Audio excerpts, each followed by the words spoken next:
This bar chart tracks the average number of prior authorization requests a single physician is forced to complete every week. According to the AMA, it sits at 39 requests. That is roughly one new administrative hurdle for every single hour your clinic's doors are open. To process that volume, physicians and their dedicated staff burn through an average of 13 hours a week. In many clinics, you have staff members who do absolutely nothing else but navigate this exact paperwork. When that bottleneck forms, the impact hits the exam room immediately. 9 out of 10 physicians report that this administrative queue directly delays their patients' access to necessary care. The delays often stretch so long that but the damage goes beyond lost time. Every denied request represents legitimate, earned revenue that is sitting trapped inside a broken workflow. Take a look at this donut chart, isolating Medicare Advantage appeals from 2024. More than 80% of appealed denials end up being fully or partially overturned. When 8 out of 10 reverse, the initial rejection is invalid, yet clinics only submit appeals for about 11% of total denials. A vast majority of recoverable revenue is left on the table. The reason those appeals never happen is the staffing spiral. A practice hires a coordinator, spends months training them, then loses them to a hospital. The queue immediately backs up, and appealing old denials becomes impossible. A denial that never gets appealed is a permanent leak of legitimate revenue, caused entirely because the practice lacks the steady resources to fight back. The federal government is now forcing a timeline on the issue. With the CMS 0057F mandate active as of January 2026, impacted payers are legally required to return standard decisions within 7 calendar days and expedited requests in 72 hours. Because these new rules mandate direct electronic submission channels, clinics still relying on fax machines and phone calls to submit paperwork are operating in a system that has completely passed them by.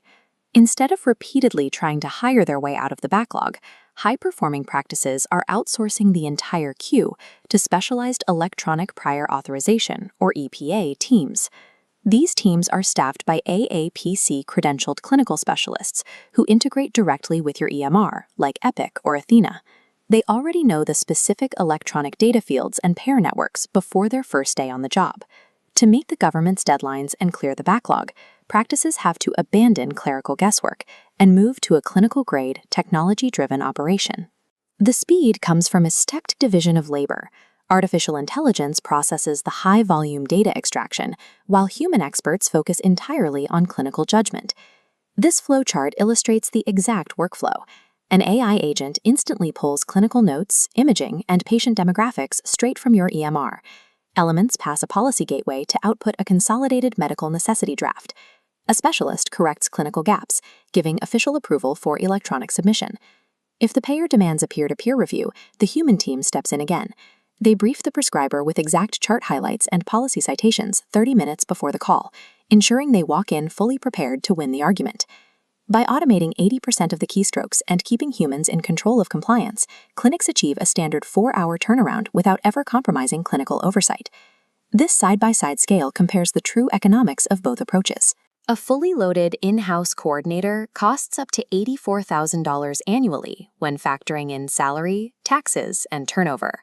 The outsourced model starts at a flat rate of $399 a week.